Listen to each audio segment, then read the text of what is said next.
Hello all heroes and welcome back to Invincible guarding the globe, and today we're going to do a brief little touch base, go over one or two new events going on, and then talk about the newest character to be released in the game, Universa. So, first and foremost, in celebration of I guess July 4th here, we do have this new Cecil's Nightmare event. It says, "Agent, be ready to face my nightmares." The only nightmare I see here is the Immortal with that hat and them making that face. And I am not ready to face that nightmare. But the nightmare we can face is the actual event here. So, this one is interesting. It has 40 levels here. So 40 stages maximum if you go all the way. And it's not as whale aggressive as some. You'll notice here that the enemies cap out at Legendary Plus, whereas if we compare that to something like the Long Haul here, they go all the way up to Omnipotent Plus. So it's not actually as insane in terms of power levels as some previous ones have been, and there's a reason for that. Because it actually is a restricted event, requiring either Guardians of the Globe or original Guardians of the Globe characters. Now, I've been really wanting this where they actually use the tags. Before, all of the events or nightmares that we had with specific requirements were always just like, you know, use Earth's Defenders or use From Worlds Beyond or use Criminals. Low-hanging fruit stuff where it's like, okay, yeah, I mean, you use each faction, you cycle that through once a week. I mean, it's not rocket science here. That one's pretty easy to predict. This one, though, kind of forces a little more creativity. Kind of makes you think, okay, what characters do I have built here? I am extremely fortunate that I have my duplicate built up here because she has been putting in some serious work. Green Ghost as well. Now, to actually go over very briefly the characters you can use in this event, like I said, it's anybody that has Guardians of the Globe or original Guardians of the Globe. So original is going to be Green Ghost here, of course. Of course, we've got Red Rush. We've got War Woman, wherever she might be. There she is. And then Aquarius and Martian Man if you wanted to use them, even though they are rare characters. And same goes for Darkwing, you could use him, even though once again, he is a rare character. So basically, if we're just going by the elites, original Guardians of the Globe is Green Ghost, Red Rush, and War Woman. Now then, for the new Guardians, you have the Immortal, who I think classifies as both. Yes, he does. You have the Immortal, you have Shrinking Ray here, and then you do have Bulletproof as well. I don't think, am I missing anybody? Oh, and Robot. Almost forgot about Robot. Silly me. Can't forget about Robot. Robot is Guardians of the Globe as well, which is very good because he's an extremely good character that a lot of people have built.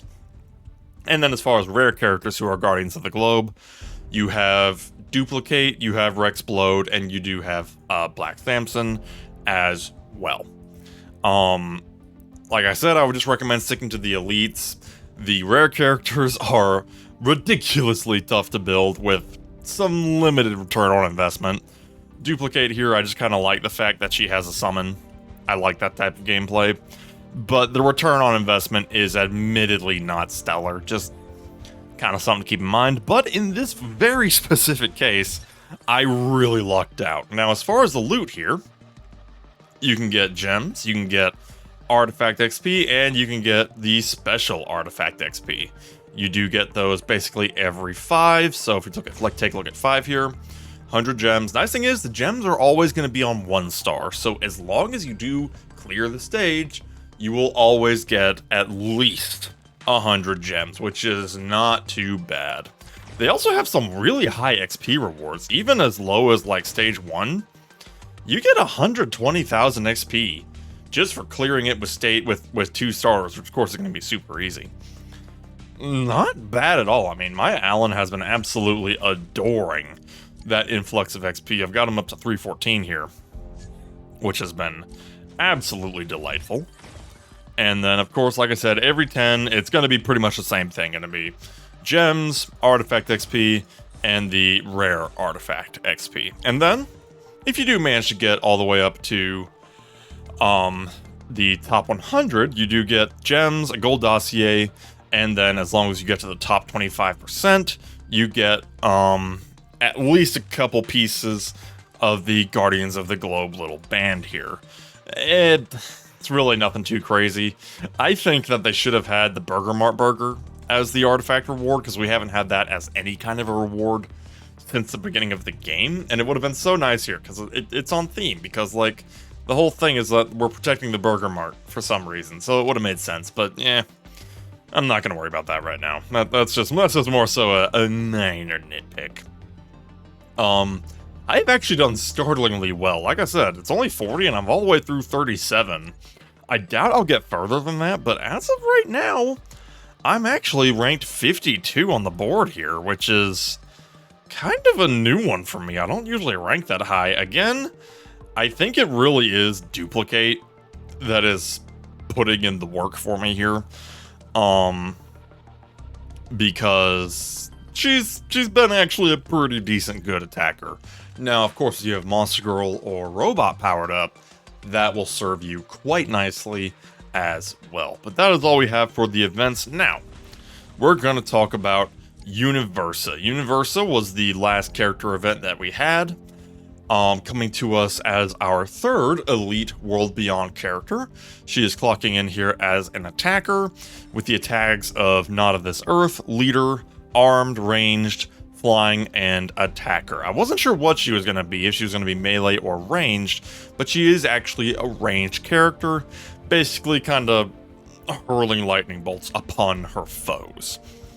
Now, as far as her skills go, her main ability, Thunderstruck here, Universa thrusts her Staff of Leadership into the ground and releases an electric wave that deals 160% of her attack damage to all enemies, reducing their energy defense by 35% for 7 seconds with a cooldown of 25 seconds. So basically, it's a strong AoE that she can do from a distance, and a 35% energy defense reduction basically means that all of the enemies are going to be taking a lot more damage from abilities.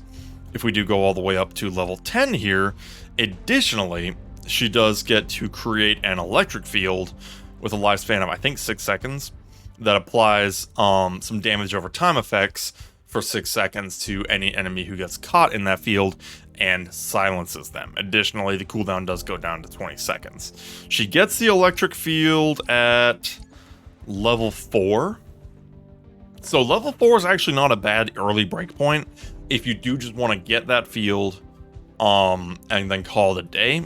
And then she gets the silencing for 1 second at level 7, which for 1 second is not too crazy, but it is better than nothing. It can still shut down some enemies on a good day, you never know. So just kind of something to keep in mind there when you're deciding if you want to use your resources on this ability. Next, at Elite Plus, we have Energy Transfer. Universa increases her critical chance by 5% for each last line of defense ally defeated during the battle. And then if we go all the way up to 10, that adds up to 15%. Now this one, I gotta say, I'm a little confused. I'm gonna be totally honest. It says it stacks up to a maximum of 10 times. Huh? I think the point here, and this is a big pile of speculation on my part, is this supposed to be for, like, specifically GTA ops, where it's like, you've got a level 1 last line of defense character who's just dying constantly? Because it says last line of defense ally defeated during the battle. You're not gonna get up to 10. You just can't. The numbers just don't work out. Let's assume that it includes enemies. If all of her allies and all of the enemies were last line of defense, that's like 9 max. If everyone perished. So, little confused on that one.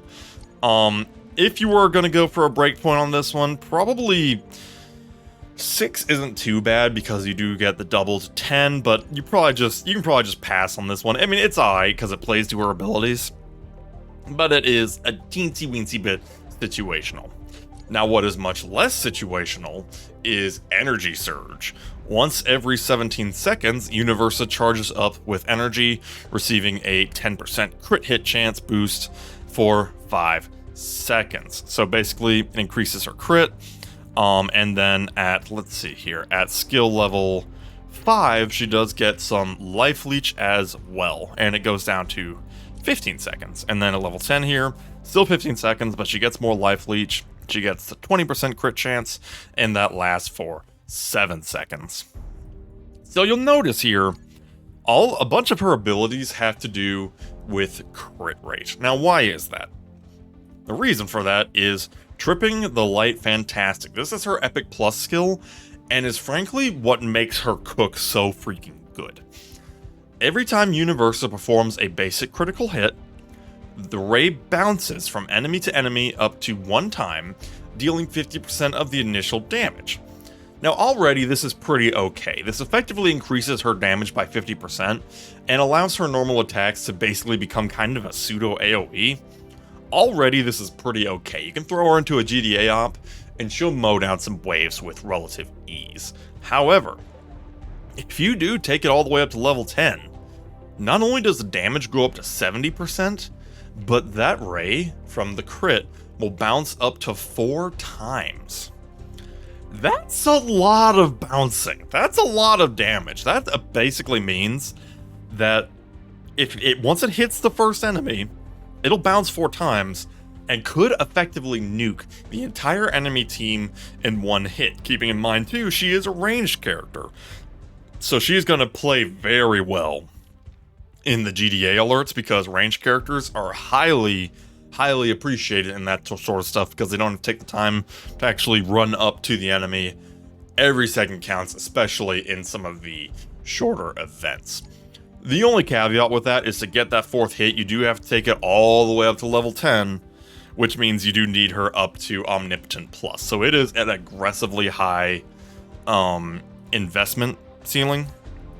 Now she does get 3 at level 7, which is not quite as crazy. That one needs her to be 470. And then from there you can get up to 9, if I'm not mistaken here. And 470... Okay, so my Seismic Robot, his max is 550. Okay, so Legendary 5-star is what you would need to unlock that 3rd hit, basically. Just kind of something to keep in mind there. She's got an incredibly high investment paywall, but, if you are able to meet that, you're looking at some serious damage. You're looking at some serious damage. And these 2 abilities, even though they're not crazy on their own, they work together pretty nicely, all things considered, especially if you do have some last line defense allies on your team, and all go towards enabling this ability here. Speaking of enabling this ability, let's take a brief peek at her viable artifacts here, because there is one in particular that is like the obvious frontrunner here. And that is going to be, once we get to it, that is going to be the Reaniman arm here, Body Enhancement. At level 1 to level 10, increases the critical chance by 6% for each original Guardians of the Globe or Guardian of the Globe in your team. Refer back to what I was just saying about the Nightmare for which characters this counts for. You're talking things like Monster Girl, you're talking things like Robot, the Immortal, Green Ghost, characters you do want on your team. If you have 4 characters, that's a 24% boost to her much needed crit rate. Definitely don't want to ignore that. I'm trying to see here. Noted, this is also a bit of a counter to her. So if you're facing a Universa that just doesn't want to freaking die, maybe consider the Spy Drone here. I'm not sure if there's anything else that really cranks up her crit to that level. The cloaking device here does have some innate crit chance, which is not too bad. It's at least an option. Same goes for the battle hologram here. It's got a little bit of crit chance to it. The Neuralink chip does not. That one does not. That one most definitely does not. Flaxen anti-aging bracelet, once we're actually able to get it, does have some crit rate, and the reducing the ability cooldown is certainly not a bad thing. But honestly, the reanimate arm is so perfect for her by such a freaking landslide that you're just gonna use this. Just use this, throw her in a team with Robot and Monster Girl and a couple other Guardians of the Globe characters, and watch her cook. That's really it. Bonus points for the fact that she is a ranged character in the very slim From Worlds Beyond roster right now. We have Alan, who is of course the primo defender, and then we've got Battle Beast, who is a melee kind of glass cannon bruiser character. Universa, ranged. She's going to be in the back line, dishing out some pain, and she is good at it. The only downside with her really is that the investment wall is high. In order to get that 4th strike on Tripping to Life Fantastic, you do need her to be Omnipotent Plus. You can go for 3, and by the way, 3 is still freaking good. You'll still nuke most of an enemy team with 3, if you're throwing her into a GDA alert. And I do want to emphasize, that's where she's the best. GDA alerts. I mean, as far as like a ranged character goes, I'm not sure if she's quite beating Doc Seismic. Seismic, especially if you give him some investment, is just... This dude is good, man. I don't know why Doc Seismic's so good, but Doc Seismic is good. I don't think Universa is quite as good as Doc Seismic, but she is still fantastic, and if you do give her a bit of investment, she'll clear through some GDA ops like nobody's business. But that is all we have for today. Definitely some good stuff going on. Let me know down in the comments below how your Cecil's Nightmare has been going with this new event here.